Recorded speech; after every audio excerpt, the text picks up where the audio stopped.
Are you ready to level up your journey? Welcome to Get on Top, where we dive deep into the riveting tales of self-made entrepreneurs and corporate titans who have scaled the summit of success.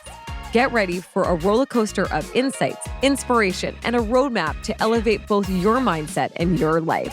This is Get on Top with Morgan Browne. Okay, we are here with David, and we just made the connection. He didn't realize who I was, and I didn't realize that he didn't know. Just joking. That's so crazy because we didn't talk about work the first time I ever met you. Yeah, we don't normally talk about work when we're on boats. We're on boats. Thank you, David, for being with me today. And just to, what was so, first of all, I'm a follower. I'm a follower of yours on both TikTok and Instagram. But I think I found your algorithm on TikTok. And I think let's dive into that first. Where did this all come from? Because you have this super, engaging platform that you've made. You're a creator, really, now. Basically, yeah. Tell me part-time creator. Yeah, tell me where that came from and why you decided to go for it. Yeah, it all started with an intern that I had 3+ years ago. Okay. And somehow I wrote on a sticky note on my desk, try doing TikTok. And nobody knew what TikTok was 3-4 years ago. And then she saw this and she's like, oh, I love TikTok. I'll put you on TikTok. And so we made an account and then. The rest is history? Yeah, that's it. We just started making videos and she was recording me and she would just edit the videos. And then I started to learn how to edit videos. And then I actually have a videographer now. Oh, do you? Because you have somebody I noticed that because you're kind of further away from the camera now. You look like you're talking to everybody. You're further away. And I'm like, hey, I think you must have somebody helping him out now. Yeah, which is great. It's 50-50 or maybe a little bit less than that. It's so uncommon, with someone that is, in wealth management to get into this, right? Yeah. Do you feel that? So I can actually tell you why you don't see any wealth managers on there. Tell me. It's because in general, they're not allowed to. Okay. So basically, there's this whole thing called outside business activities. Mm-hmm. And if you're in the financial business, you can't actually do outside business activities that funnel into your wealth management business. So I keep it very separate. We might even have to clip this part of this. We might have to clip it. We might have to clip this. This is why we have editors and the podfather taking care of us. Yeah, we might even have to edit that out. But the way that I kind of do it is I don't really talk about my actual business in TikTok. So it's kind of almost like a big secret of what I do. Yeah, which and nobody really knows. So I just kind of talk about things I think are relevant and that people want to hear about. So. And that's kind of what we're here today to do.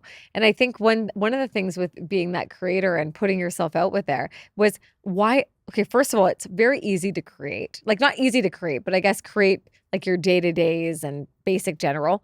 But there's one thing that you're kind of hitting on, which is kind of the future plans of wealth, of money moves, of change. Is that just something that you have always been fascinated in? It's kind of a personal interest. Okay. So it's a bit of a side passion project. I study billionaires in my spare time. and the other thing I like to do is whenever something doesn't make much sense, I always realize that it probably has something to do with money. Okay. So if you follow the money trail, you can kind of find out why people are doing things that don't make sense. Okay, give me an example of that. Why do the buildings outside all look square? Okay. Because it's more cost effective to make a square building than a very interesting deluxe monumental type structure. Mm-hmm. So you follow the money, obviously. That's where it is. Yeah. So I just thought about that because I came back from Italy 2 days ago. I know. I know this because someone told me that. And I was like, okay. And in Italy, did you get to go to Monaco? Did you get to go up and around Monaco last after? Year, Okay. But I felt like he told me you were going to Monaco or something. There was a connection there. Oh, I went last year. I think that was maybe the only thing. And so you found how do you feel of course you're let's just talk about travel and that in general. When you went to Italy and then you're from Europe to Canada or to North America. What are you seeing as guiding principles for these pseudo billionaires and if you were to think holistically? Guiding principles. Mm-hmm. So like guiding principles as in like what I see them as like what their motives might Yeah, be, what or their like motives are. what. Let's go there. Oh gosh. Yeah. We're uh, opening up a can with this is a David. little deep here. We like to. We like I, to. I think that's a really tough one because Mm-hmm. you will never know what someone's motive is, even if you ask them. Mm-hmm. Because like most people don't even know what their motive is either, too. Like they Mm-hmm. just have feelings about things, I think. So Yeah. Or I guess in the sense of like, you go to different, with all these billionaires that you're really kind of that you're thinking of, maybe the philosophy of money for these billionaires. What are they thinking of, and what do you think are the key mental shifts that they do that separate them from long-lasting wealth? well, I think I would say like from what I know, Mm-hmm. there's like a couple stages in there. There's people who have billions of dollars. Like billions is actually a lot. Like it gets said so much these Mm-hmm. I days, but know. like a billion is quite a bit of money. And then there's like people who are just like quite successful, and maybe they've like cornered a certain market, or they've kind of done well in, I don't know, either real estate, or I don't know, whatever they're. Investments of some sort. Sure. Sure. Or they've gotten good at something, and they've kind of done that thing to bring themselves to a certain level. But like I think there's like a certain amount of skills, and you'd probably be very good at speaking about this too, that people have to get Mm-hmm. to that, like maybe like the 10 to 30 million dollar type Mm-hmm. of range. But then I think there's like, I think if you asked a billionaire, how many steps do you think it is to get from 30 million to a billion? Mm-hmm. I think they'd say like 3. Yeah. I think they'd say like there's like 3 or 4 Mm-hmm. kind of new reinventions of yourself that you need to do Mm-hmm. to do that, I would Yeah. say. It's so funny listening to, I mean, there's, I think, two things. One, the misconception, especially misconception of wealth, is that they're thinking like these people are thinking very long term. Like they're not thinking short term, I'm going to do big, fast moves to get there. It's like, what's the long term vision of it? And how can I kind of get there? Um, and I think they get there faster because they're so focused on it. Do you feel like that? Do you feel like they get to that but even like dealing with people and having that philosophy of money and having a different mindset with money is a huge part of it. That growth mindset is something Mm-hmm. that we see a lot of. Mm-hmm. Not being able to stunt their growth in wealth in general, right? And so they think of it in a way larger facet as opposed to just like, I'm going to do this and I'll be a millionaire in about a year. Mm-hmm. I feel like they don't really move that fast. But to your point, the 3 steps are usually large steps, but they do get to them. Yeah, and those are like the self-made billionaires. Like Yeah, there's a whole nother subsection, which is like the inherited wealth billionaires, that's which right. those are different than the self-made ones. But like I think if you asked most of the self-made ones, they'd probably say, yeah, there's probably like three different ones, three steps. And if I had to like guess what I think they would say the 3 steps are, I would say like it's just probably finding ways to apply leverage into what you're already doing. Mm-hmm. So maybe the leverage is by having more people, maybe the leverage is by like sourcing more finance, like more money, Mm-hmm. or maybe the leverage is like data or AI driven or Mm-hmm. something like that. But I think it's using 3 different kind of forms of leverage, or a couple different forms of leverage, to kind of really scale and to, you know, if you have a company that makes 20 million revenue to get something to make like 2 billion revenue or something like that, then yeah, you obviously need some kind of leverage. Oh my God, right? I know. Yeah. One of the things that I noticed that you talk a lot about is just like the kind of the way of the future of people that are in wealth, and how it was we went through like a massive tech boom, right? And Mm-hmm. now you actually coined it kind of as this saying the next step is the assemblers. Mm. Can you kind of like maybe just give me a tidbit of why you think that, I guess, on your Yeah. side? Yeah. It's kind of inspired by the whole private equity movement. Mm-hmm. So my reasoning behind that is because you see all these private equity managers, they're buying garbage waste collection companies, painting companies, mom and pop Main Street type companies. Mm-hmm. They're smart people, these private equity managers. They manage billions and billions of dollars. Yes. Like they're very, very smart. Mm-hmm. And they're doing all this because it's very predictable, it's very scalable.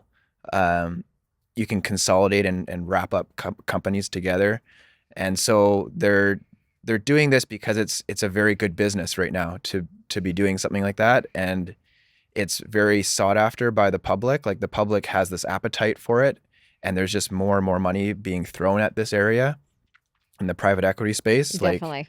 Like people don't want their stock portfolios to go up and down anymore. No. So they're throwing money at the private equity space because it's very stable. Like garbage collection companies are always going to be making money. Yep. Um, all these types of companies that do well during recession, that's where these private equity companies are putting all this money into. Wow. And so I see all of them doing it. They're doing it for a reason. But the other thing that I'm seeing is that the average person can also do this. You don't have to be private equity. You just have to do it a little differently, but you could still do it if you're a main street. Like the mom and pop shop can consolidate with other mom and pop shops. They don't need some private equity exactly firm. exactly Yeah. to do that. And like the banks will lend to them too. It's not like even if they don't have the money, if they consolidate together, the banks will lend. Like if the cash flow is there, RBC, lend. TD, they will lend the money. Mm-hmm. They just want to see the cash flow and reliable. Yeah. So figures. I guess on a one-on-one basis, what would you tell that person that is thinking of, starting their own, maybe starting to invest, but they want to do it on a small scale? What would they do? It's going to be a super boring answer. Boring answer is okay. Super boring answer. But you should just invest in something that you're comfortable with. Yeah. Like, don't make it fancy. Don't try to that's it. Quintuple your money in a month or anything. Like just do something that you feel comfortable with. And, whatever you're buying or investing in, like if you can understand it to a basic level, then I would say that would be That's good. the way to go. That'd be the way to go. Okay. So you've obviously built, you've built your business and worked with other people, business titans, wealthy individuals. Mm-hmm. What are some of one or two habits you've noticed or believe that almost all of them share? So there's different types of wealthy people. Mm-hmm. So I usually try to break them up into generally two groups. Okay. You could maybe argue there's a third group. So okay, so here's something interesting. There's three groups of wealthy people, the way I see it. Okay. I love this question, this information. There's the group of people who have wealth because they inherit it from someone. Yes. Or, maybe someone married into it and their spouse passed away or something, and then they have this money. The other group I'd say is the people who are just a little more self-made. They took some risk and they made their money that way, and they either invested in something that did really well, or they started a company and they sold it, or the company did well. The third way I would say is just like people who are really solid savers and live below their means. Okay. And just the steady climbers. Steady Eddies. Yeah. Yes. The millionaire next door, I guess you could call them. Mm-hmm. So those would be the three types. Okay. And so depending on which sector, which type, they have commonalities. Okay. So yeah, the people who are the steady eddies, they're good at what they kind of do, and they're, I don't know, I guess good at controlling what they spend their money on and knowing what makes them happy, and just only doing that kind of thing. What I'm finding with some of the people that in the the third and second pool is that do they get there at the same time? That's what I'm trying to say. Oh, okay. That's a good question. With consistency. I think the second group gets there faster. Oh, really? Yeah. Well, not always, but because they're earning more. Yeah, because I guess, well, I have rose-colored glasses because I only see the ones that do it, that make it. Yeah. The ones that don't, I guess I probably wouldn't come across them as much. Yeah, of course. But yeah, from what they make it sooner, but it's high risk because it could also not work. So I guess I think the question that you're trying to ask is is there some commonalities in some of these people who have done very well and become successful? Is there some commonalities? And I was actually about to do a TikTok on this, so this is going to be early. This is perfect. I think the main commonality is they just keep going. is they just keep trying. Mm. They just keep showing up. And it's almost Mhm. like a controversial opinion to just say that the only key to success is showing up. Yeah. It's controversial, but at the same time proverbial. But they just keep showing up, and then they have their vision, and they keep showing up, and they try like a little bit different things, and they just keep showing up, and then They eventually get there, they get there. which Yeah. is great. I- I mean, a lot of people, make mistakes along the way, of course. Every entrepreneur, every business owner, every business, corporate and non-corporate, they do make mistakes with their money, and they're always asking, how do I fix it? And my concept is you're just spending, or you're just doing something very frivolous with it. Do you find that the same thing as well? Like those people, or do you see another mistake that they're making? Spending very frivolously. Mm-hmm. I see most people in that category. They kind of like they sort of like most people are somewhat decent at spending Mm-hmm. within their means. I'm just trying to think the biggest problem that they have. I think that it's just like a combination of small things.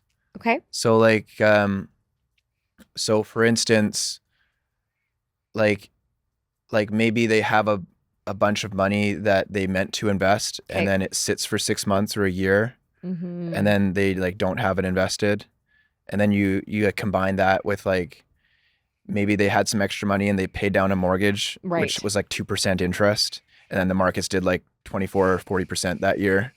Um, or like, I don't know, maybe, Timing. yeah, timing, Timing. or maybe, or you know what, spending, like maybe they bought a car that was probably like not a good car to buy. Like it was very expensive off the lot and it depreciates 50% in a year. Yeah, you must see that in your line of work too. Just people just sitting on their GICs, or they're sitting on Yeah. their cash, just kind of waiting to make that next space, and including myself. I mean, I see that in the real estate market. Hmm. And what what piece of advice would you give those people that are looking to, like, they don't know when and how?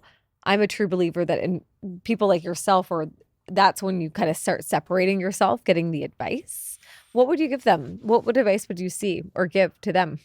I think like the likelihood of them having that happen is it goes lower when they have more professionals around them. So if they have like a Hmm. lawyer, an accountant, a Hmm. financial advisor, like if you have your financial team set up around you, I think that helps. Like Yeah, that's a good setup. yeah, because then you just get these constant reminders and Hmm. to like do what you're supposed to be doing, Hmm. as opposed to just letting stuff ride. And like I think as you get older too, like 2 years can feel like 2 months. It's true. And then you could have like money just sitting around doing nothing for like 2 years. Yeah, and that's what most people do. They're kind of sitting. It's like Yeah. there used to be the philosophy that previously, as our parents would say, "Oh, we keep it in our mattress." Now we just keep it in our banks. Yeah, Like we true. don't really don't have cash. It's just in our bank sitting there. And I always say, for someone that's in their 20s and 30s, um, what are the most kind of important financial moves that they can make to compound their wealth? And one of them is to have that team, is to have the Hmm. team around them to give that advice, right? Hmm. Is there anything else that you see that they could do other than having that team that could help them get to that next phase? Setting goals, that's Hmm. probably a big one. Yeah. So most people they might set a goal, but they might not put like a time frame on it or something. So like Hmm. setting like doing good goal setting. Oh my gosh. It's so good. Tell me how you got into, let's start, like, maybe let's take it back a step and say, tell me how you got into this business in general, other than the TikTok world. Oh yeah, Yeah, so let's go in there. that business. So yeah, I got into it like right out of university. Oh, wow. Yeah. Okay. So yeah, I was planning to be a pharmaceutical salesperson. Okay. I can And I trust was you in that. I can see you're a drug dealer. there you go. Yeah. I don't know why I thought that was a good career. It was kind of a good career at the time, Yeah. like 2010s, that kind of Yeah, it that was. era. Like that was a good job. So I think I was looking at that, and then all the jobs were out east Okay. in like Toronto and Quebec and stuff. And so I was like, oh, I don't really want to move out east. I kind of like it here, like In the the West. skiing Yeah. and the water. So then a financial advisor, a local financial advisor, kind of approached me Oh, and like kind of asked me if I wanted to get in the business. And I was like, no, I want to be a pharmaceutical salesperson. And he's like, hey, it's the same thing. oh, isn't that Yeah. interesting? So he's like, instead of selling drugs to doctors, you'd be selling financial products to wealthy people. Amazing. So I was like, oh, maybe he's right. And then so I started in the business. Well, And that's a yeah. huge, and then where did that go for you? Tell me about kind of like, were your parents ever in that as well, or was it something that you just wanted to jump into? My parents weren't in it. My dad was in business, Okay. and we come from a family of like entrepreneurs, and Hmm. so like going out and trying to like start something is like common hat in our family. Nice. So yeah, so it was kind of, yeah, no one like blinks an eye when you know, decide to start a business and make $0 in your first year. It's amazing. so so it's just like the norm. So I was like, yeah, so I'm doing this thing, and I thought it was kind of crazy myself, but I guess, you know, my dad was like, oh, that sounds like a good idea, and other people were like, oh, cool, And great. so what was the challenge for yourself? Like, or has there been any challenges along the way of going that path? You decided to be a financial planner, financial advisor into everything that you're doing. What's some of, maybe for those people that may be interested in getting in that career, what's something that you've learned along that way? You know, there's actually been no challenges. Oh my God, I love that. Yeah. I love that for you. Yeah. Yeah. What about you? No, I mean, a little different, but yeah, no, I feel like, like that's No. exactly, you got to tell them the truth. Give them it. No, there's been a ton of challenges. Like even today, it's a bit of a challenge because Yeah. people think I look like I'm like 17 years old, Yeah. which, you know, You I'm should take that as a happy. exaggerating. You should walk away and say, yes, that's good.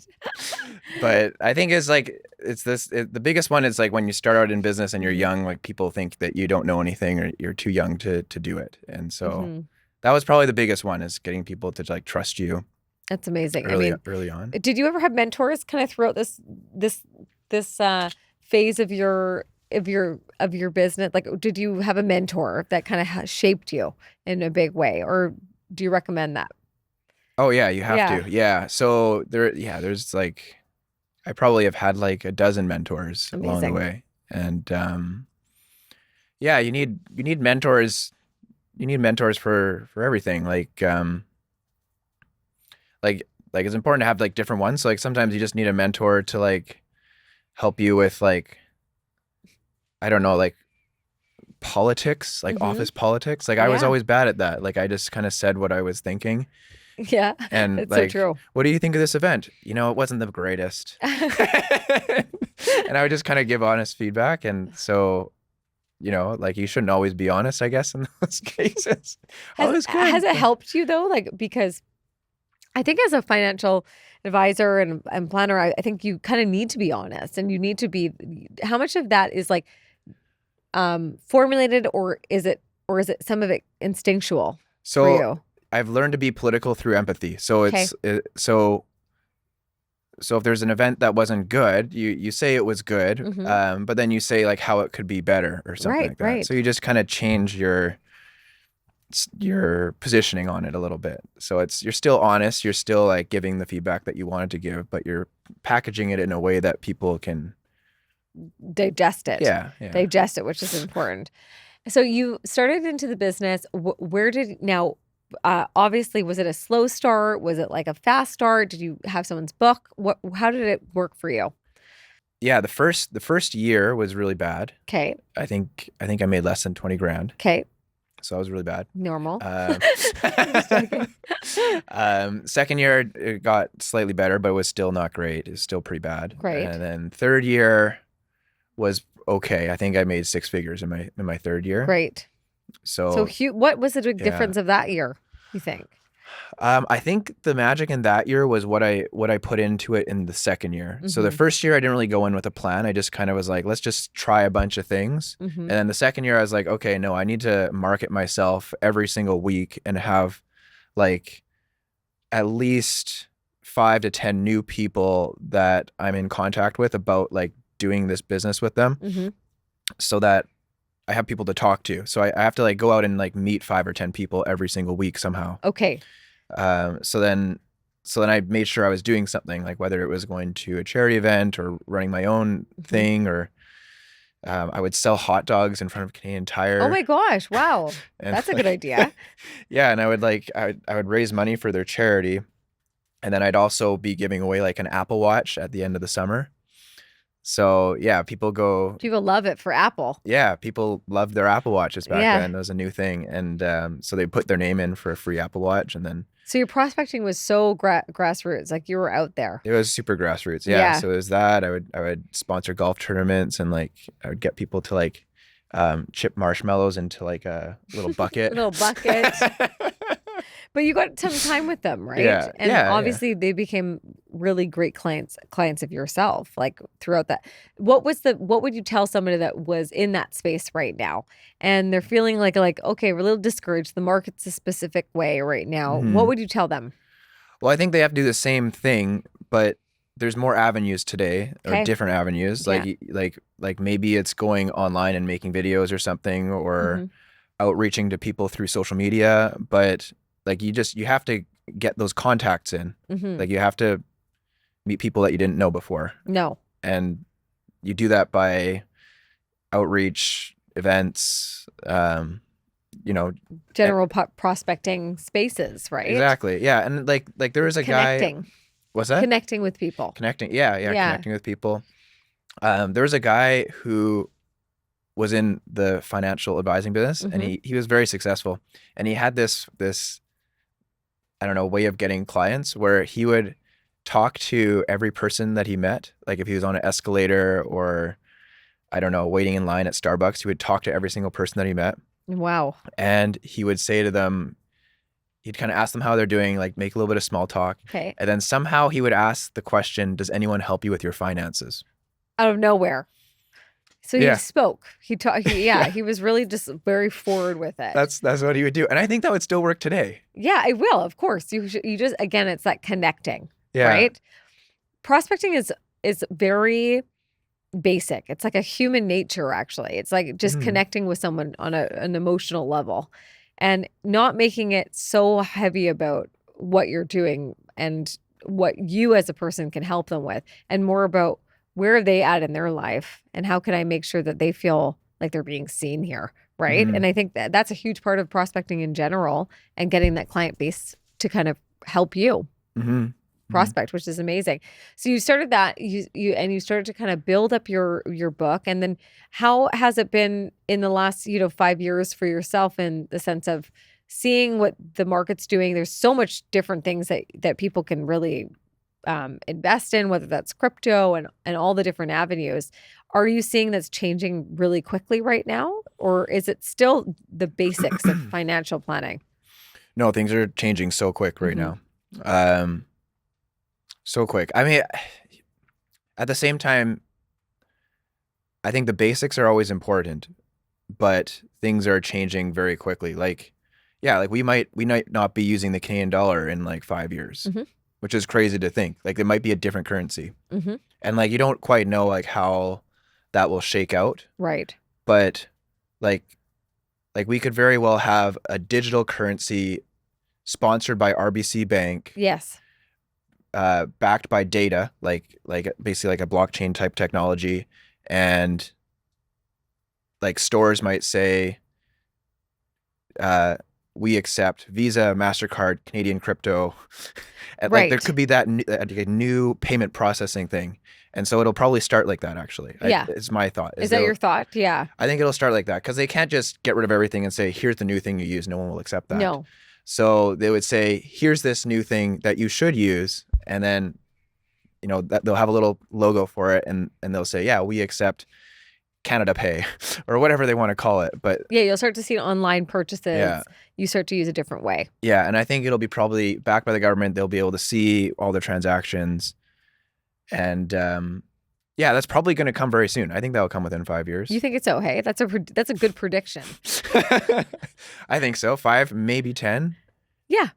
Yeah. Like What do you it's think still is wild, wild west right now. I was Like, gonna say, they what is wanna- the they biggest wanna hurdle? tighten They that want to up. tighten everything up. They need to kind of go crazy with it. Yeah. I mean, we are seeing a massive change in currency, and I think people just being comfortable with it. Mhm. What do you think it's going to take to get there, To get to like where a people are digital really currency? digital? Yeah.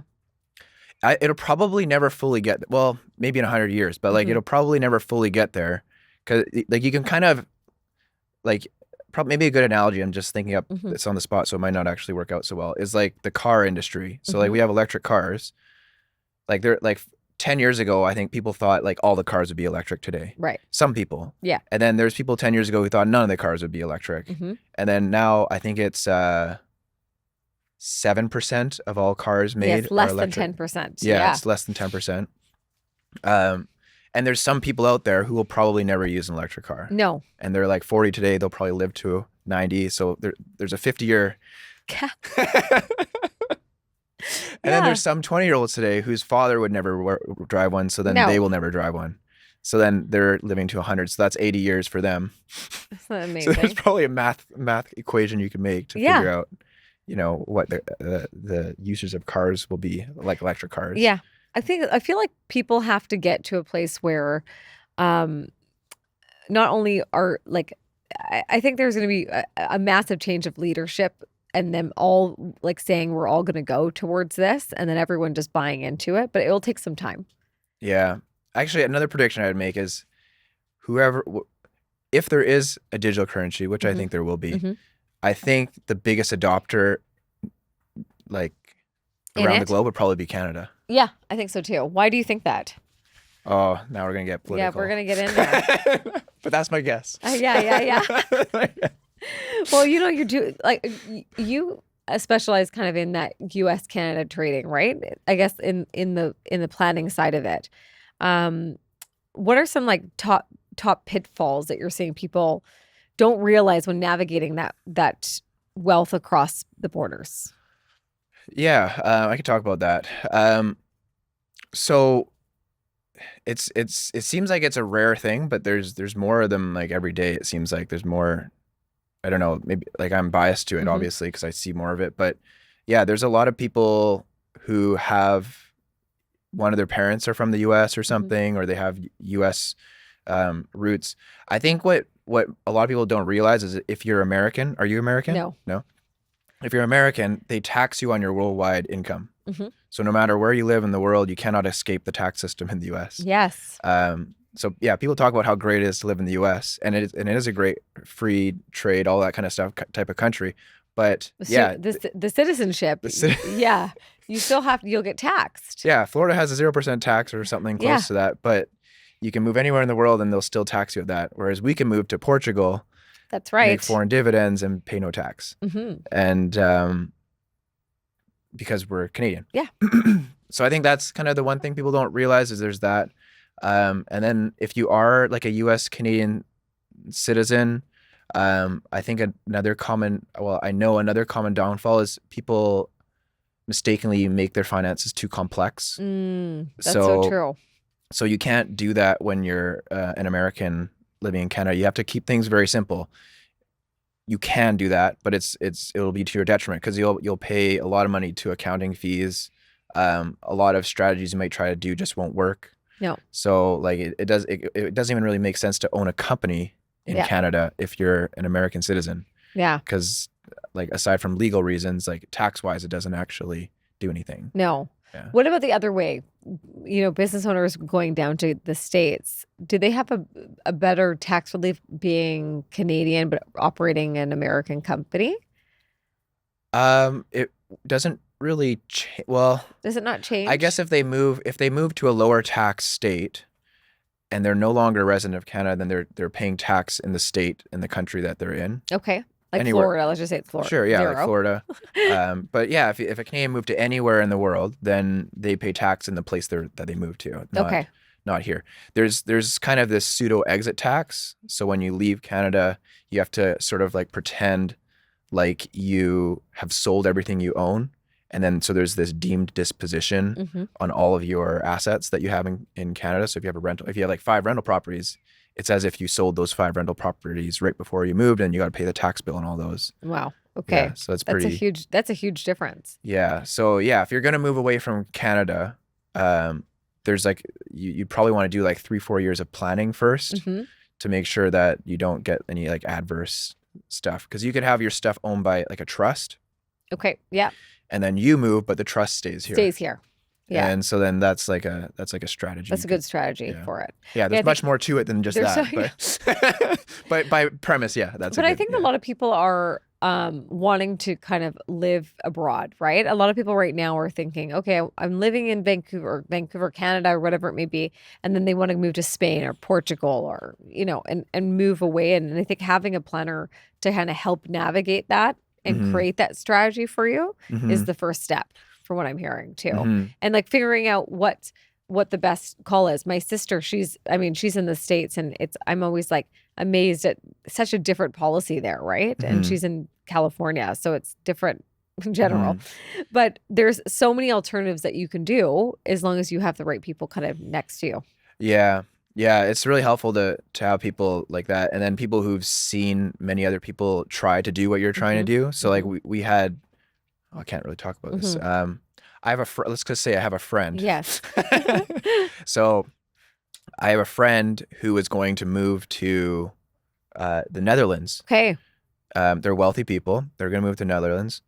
Netherlands actually stopped them. They said, "No, we don't want you," because they were over a certain age. They don't list the age in like the immigration Yeah. policies, but like if you're over like kind of the 65, 70, Right. even if you have millions of dollars, They don't want like you the to Netherlands immigrate. Yeah. specifically might not take you Wow.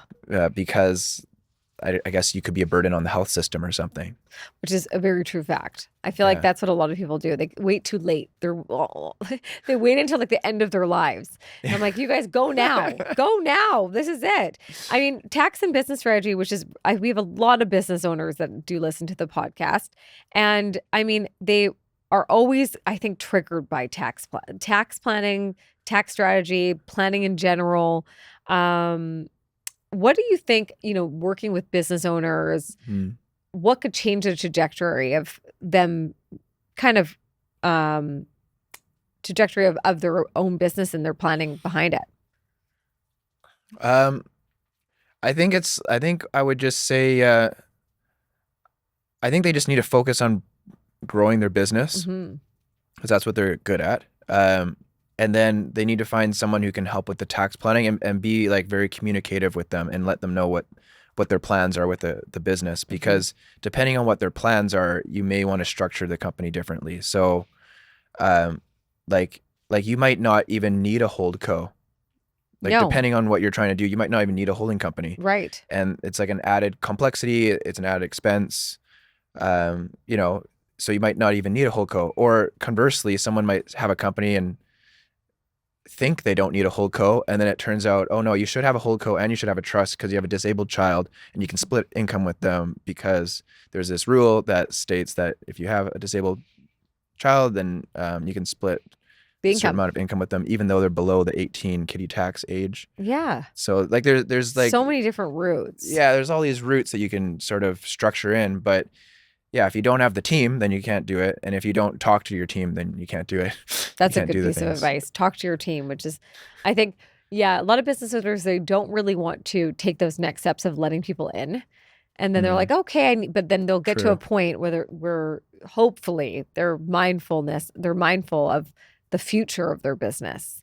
I always find a Yeah. lot of business owners, like, they don't really want to take the step before they want to take the step when it needs to be pushed. But Mm. the real ones that kind of make a big difference is them taking the steps, 5 steps prior to it happening. True, true, Right? true. And then also like being open-minded too, because Hmm. like a lot of business owners, they don't want to take on debt, for instance. Like No. that's something. Or I've seen some business owners like they don't want to invest in stocks. Hmm. Like just don't do stocks. But like I hate to say it, but that's not their area of expertise. Yeah. They got to stay in their lane. Yeah, I mean, they also have to be able to sleep at night. I can Hmm. appreciate Hmm. that, but Hmm. but at the same time, like, debt is a tool. Hmm. What was the other thing I said? Uh, there's debt and stocks. Like the Yes. stock market is a tool. Yeah. Debt is a tool. Um, bonds are a tool. Private equity is a tool. All these things are just tools. Hmm. You should not be afraid of a tool. You I love just that. should be afraid that you're using the tool improperly and you could hurt yourself. That's when you can be afraid. But like, it's a tool. Like these are all financial instruments. Yes. Yeah. So yeah, they I don't. think private Yeah. equities, like, alternative investments, it's often like mysterious to many people, right? Mm. And for most people, actually, I guess, what are like the opportunities here, and how should people start thinking about them, um, as what you said about the tool, but how can they start thinking about them responsibly? Like, what would you suggest to these people? Yeah, so like the way I look at private equity when you're involving it with like business owners is Hmm. like they're a source of liquidity. Hmm. They're a source of like possible leverage to grow your business. Right. Um, Saying that private equity is bad or saying it's good is just it's like not giving it its true, I don't know, weight that it should carry. Like Hmm. it's a tool that may be relevant right now, or maybe it's relevant in 5 or 10 years, but it could be relevant. Like so like I would say if you're a business owner, um, and you want to like exit the company in 10 years, private equity could be good because they might be able to find you a good exit partner. Right. Whereas you yourself might not be able to find as good of an exit partner. And also, they know what dials that you need to focus on and turn over the next 10 years, Hmm. which is kind of annoying because business owners, they like to focus on what they think is important. Hmm. But to these like private equity companies that want to buy them, like they might be focused on building this new product that they think is really gonna like propel the company into the future. Hmm. But then the private equity companies, they don't really care about new products. They care more about just like organic growth and steady consistent revenue and stuff like that, which is boring. Hmm. But if you can show that over a 5 year period as opposed to spending 5 years developing a product, that could be also good too. Not saying it's not a good thing, but you can focus on where you put your time Yes. if you took on a private equity partner. Um, what else? What was the other thing you were mentioning? Just with regards to their, being able to be responsible, like to use it responsibly. I feel like people are always scared of jumping into that private equity conversation. Mm. But Oh, the other thing I would say too is you shouldn't just take the private equity company's money hmm. just because you're looking for a buyout. Hmm. Like that probably most people who do that, they seem like they regret it after a few years, Yeah, from what I've seen. I feel like that too. Yeah. I do feel like that. Um, I would say, you're dealing with so many families and them preserving their growth of wealth, which is, I think, a big part of your job is to make sure that, people are preserving it from generation to generation. Um, what, I guess, lessons would you suggest to those younger generation that they should learn early in that sentiment? Because I think a lot of people come into wealth, Mm-hmm. they their parents have been the responsible ones. They don't Mm-hmm. really know how to tackle it. What lessons would you tell that generation that's getting it? It's getting the wealth. Like the young generation that's Hmm. getting it, or the Yeah. older No, generation? I think both. I think some people that just maybe didn't earn it, and then they jump into the wealth pool that their family has provided for them. Is there any Mm-hmm. lessons that you've learned watching that happen? Yeah, I've found that people who inherit money, like you think that they would be kind of almost like happy to get money and it would be like a very positive thing, but a lot of times it's like a burden, as weird as it Mm, sounds. And I made a post about this once, and the main comment was, maybe I made two, but the main comment that people will always say is like, "Oh, your millions of dollars that you inherited is a burden. Well, I'll take it. I'll take the yeah, burden yeah, off your yeah. I hand." like that. It's like not very helpful, but but like that's the number one question, but or the number one response is people just saying, "Oh, well, I'll just take it off your hands," or like, "Oh, how can that be a burden?" Yeah. But but it is a burden because it's like a responsibility. Like Hmm. it's a responsibility over something that you never like built yourself. So it's like there's like this anxiety within it. Hmm. So I think this gets a little woo woo, but like I think the first thing is trying to like adjust how you see the money. Hmm. So I think it's people the way you don't want to see it is you don't want to see it as a burden or this thing that stresses you out, or that you have no idea what you're going to do with it, and like every little problem with the money, Hmm. like like it going up or down or whatever Yes, it might be, yes. like Fluctuating up and down. that kind of fluctuate, like because when you inherit, let's just say $2 million Right. and the markets go down 20%, Yes. you just lost $400,000. And so that would be a scary thing to happen for someone who is new to inheriting $2 million. Yes. They'd be like, what? Like Yeah. now it's What the hell's going 1.6. on? Yeah. And it would be like that would keep them up at night a little bit. Yeah. But I think they have to, and they'd be like, what have I done wrong? And all this kind of thing. But I think if you look at it as like not this burden, but this beautiful thing that we live in a place where the hard work of your loved ones can actually be passed on to you Hmm. as a gift and as a legacy and as something that they can be proud of that they gave to you. Security. Yeah. Yeah, like I think just having a more powerful relationship with the amount of money that you received, like a more powerful and positive relationship. And I think it's different for every person to be able to change and to change that mindset or that viewpoint that they have on it. Hmm. But I think you just have to do something in order to not see it in The a bit of a negative negative light. light. Yeah. Yeah. I do see that. I find people get kind of a little bit bogged down in that it's almost like they're bearing like a responsibility of it.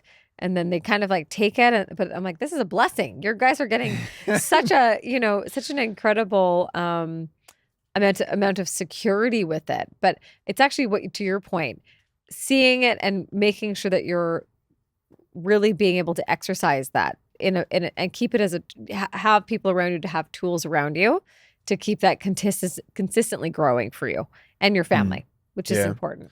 I think I would say the other thing too is Hmm. maybe part of the process of changing the mindset around it is realizing like you have time to figure it out. Right. Like you're not gonna know how to handle every problem that comes your way to begin with, but you'll get used to it pretty fast. Like within 5 to 10 years, I think that's kind of probably what I've like from what Hmm. I've seen.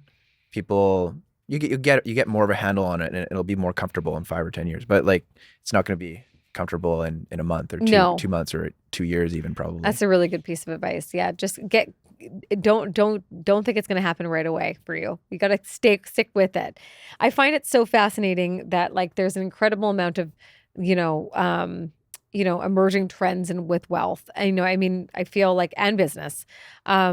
What do you see coming in the next 5 to 10 years, other than what we spoke about, the trends in wealth and what we're seeing with crypto, what we're seeing with, a digital currency? Do you have any predictions of it in the next 5 to 10 years? Well, I think digital currencies will be probably the one of the big ones. Um, but I think that will cascade into a bunch of other things. Mhm. So if you have a digital currency, in theory, that would also mean that you could get approved for a mortgage in 5 seconds. Like, Awesome. right? Because like if the blockchain can show Yes. how much money comes in from where and where you're spending it, and it's all validated, and you don't have to have NOAs or tax returns or any of these things, you get approved for a mortgage in five Hmm. seconds, Hmm. um, which is kind of mind blowing. The other thing that I've thought about is like, and I still kind of like grapple with it, which is like devaluation of currencies. Mm. So if that happens, so if we have a digital currency and the existing currency gets really devalued, so I think that's why they have to do it slowly. So maybe it will be more than 5 or 10 years. But um, if you create a digital currency that kind of devalues the existing one, people stop using the existing one that might devalue it. Right. And so I've even like kind of thought, it's like in my spare time, I think about these things, or more than just my spare time. That like, so say you had a house that was $3 million, you borrowed $2 million from the bank to buy it. Says all of Vancouver. Yeah, so that's like all of Vancouver. Yeah. Says all of Vancouver. So you have this $2 million debt. Does that mean because the houses will keep their value? Yeah. Because like that's an asset. Yeah, an asset. For some people, think So that. then does that mean that the houses will go to like 14 million and you'll still only owe 2? Like that's kind of something I've been thinking about. I'm like, that can't possibly happen. Oh, that's a really good. I'm going to be pondering that all night now. I think I really do think. there will have to be some sort of alternative. Like, I wonder if the government will have a say in that. Yeah. What you just said. What they might do is like Right? maybe what they'll do is when they make the digital currency, they'll tie the value to the I think existing so. currency somehow, so it has like a, I don't know, like a not like a Like almost like 90% tie or yeah, something. you have to stay within the percentage of how much the growth has been in the city or whatever it may Yeah, be. like the Canadian dollar is 50% backed by the US dollar. So Right. then so if our like if the US dollar goes up like relative to all other currencies by 10%, like our dollar goes up by like 5%. Yes. Just by default. Yes. So maybe they'll have a They'll relationship have like some that. sort of relationship.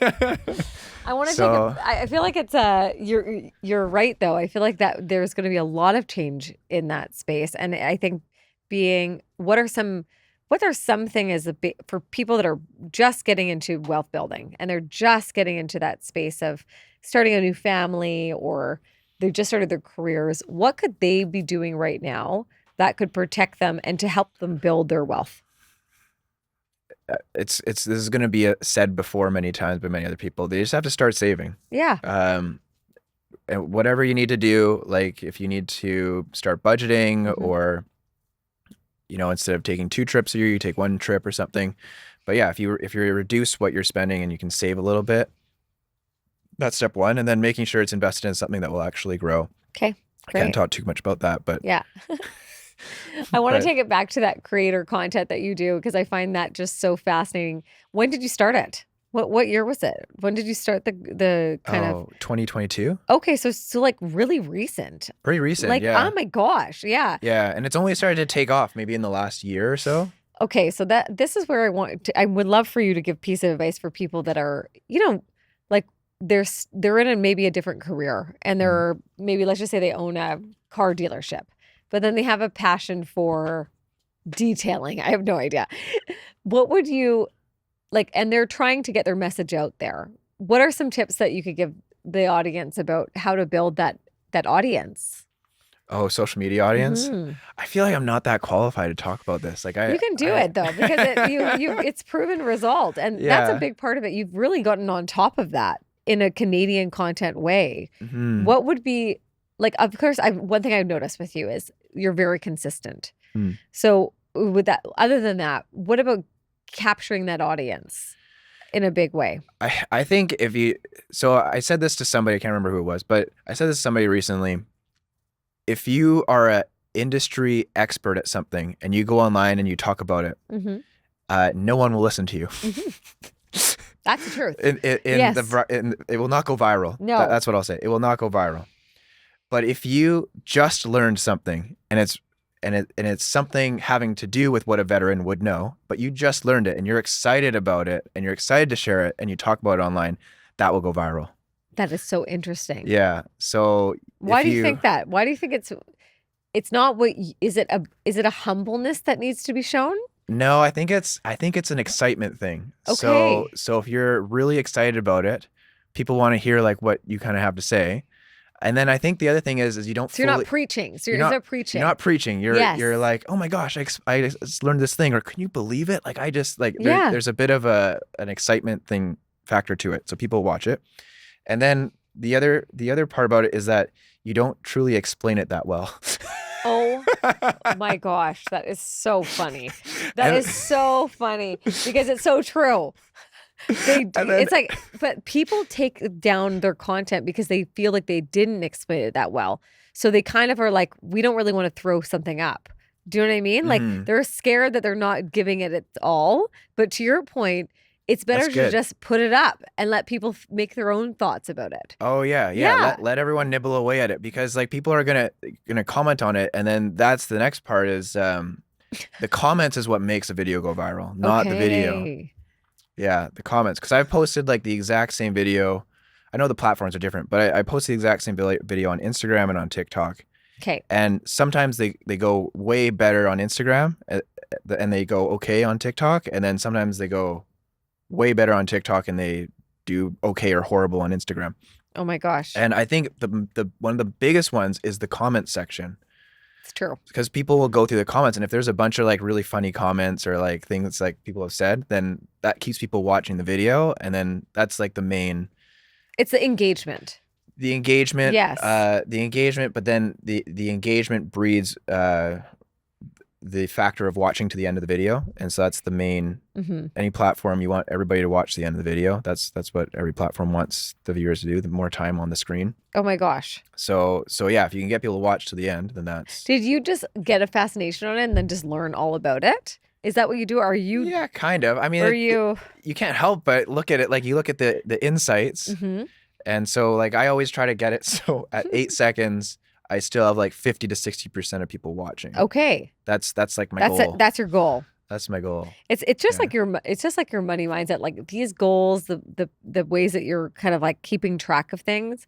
I feel like that really does make a big change on how to kind of build it up in all facets. I actually thinking of the wealth management and then the creator side of it. You're just like hitting your goals and making sure that you see it on a larger scale. Yeah, and Is you that make these right? really small, easy goals. Small, easy goals, no expectation whatsoever. And you just give yourself that dopamine hit. You know, Well, when you hit that. you've built this really, I know, you've built this incredible following kind of because of your talks on wealth and that money mindset and like all the business titans that you've spoken about. Like I'm so fascinated about what your philosophy on money is and how it has shaped your financial journey. I think that's a big, That's a really good question. yeah, Yeah. I'm so curious. So yeah, my philosophy on money is that it's very important. That's it's very important. It's not everything, Mhm. but it's very important. And my other philosophy is like you don't need more than about $5 million. Like Mhm. you only need about $5 million to live the life that anyone would kind of like want. Mhm. Like you don't actually need more than that. So then anything beyond that is being used for something else. So it's being used to give you some kind of security, or it's being used to give you control over some company, Mhm. or some people political influence. I don't know Yeah, whatever it whatever is, it may be. but the use of the money becomes something else. And then you could say there's some people that just make these inordinate amounts of money, and they can go on safari and Yeah. stuff like that, and just Spend. spend and spend and spend. Yes. But my question to that is like if you have like 4 vacation homes, like isn't it more work than it's worth? Like I think so. that, like I don't know. I think it's never home Yeah, when like you have more than two, in my mind. yeah, That's what I've realized with people that I know that have multiple homes, especially in my industry, selling homes and knowing, I don't feel like the money, what I've noticed with people is they are happier to give it away at that Mm, point. mm. But you're right. You're right. There's this threshold that it doesn't make much of a difference more than what you're saying is 5 million than, in their day to day. They're still the same people and they're still going to continue. And then anything else is kind of like giveaway or. Yeah, it's definitely it's not for consumption, or like it could even be not give it away necessarily, but it could be like to right some kind of wrong. It's right. That you're Yeah. trying to. But that's a really good Yeah. philosophy though. That, I think people are so trying to just get as much as possible, keep it kind of tucked away. But then once they start realizing that it's actually just a tool to kind of build up, hopefully something else that maybe to right that wrong, then they're able to kind of be a little bit more free with it. Yeah. I think it's way better I think a lot of people are afraid to leverage their money. Do you find that? Like in what sense? Like people are just afraid they're in the saving mode as opposed to just taking it and using it and to continue to grow it.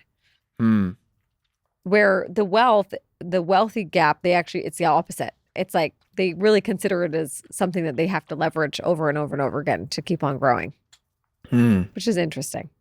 True. Yeah. But that's interesting with your philosophy on that. I love that, and it's important, which is very important for a lot of. I think people have lost that as well.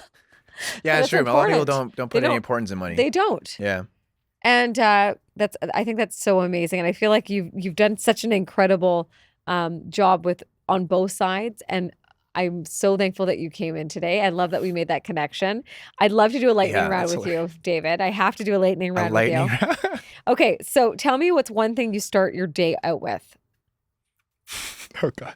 A protein shake. Okay, that's your go-to. What if you weren't doing what you're doing today? Well, I kind of know now, the Mm, pharmacy sales. What would you be mm. doing, you think? Do you think you'd be doing? Oh, if I wasn't doing Mhm. finance, probably be in fashion. Yeah, I actually see that for you. Mm. You might not, it might not be too late. What's your go-to hype song to get you going? Please say Taylor Swift. I'm joking. What's your go-to? What's your go-to? Oh, old school 50 Cent's pretty good. Yes.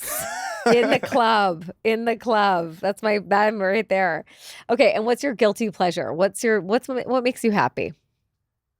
Uh, Guilty pleasure though, Yeah, like a guilty like it's not very lightning. I don't know. I don't really have any guilty pleasures. what makes you instantly happy? Like I guess that's or a place that makes you instantly happy. Oh, uh, like a freshly sealed like an envelope, Oh my God, that's amazing. like a Christmas card. You okay, It's and so fucking oh my weird. God, I love that. What's the book that you're reading and the book that you recommend? Oh, the book I'm reading right now is the oh, Nasib.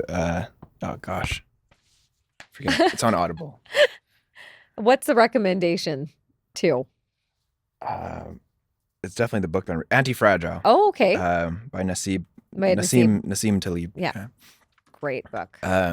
Yeah, I'm still reading it. It's a hard Mhm. one to read You have to or audio listen it. to. You have Yeah. to audio it. Yeah. Yeah.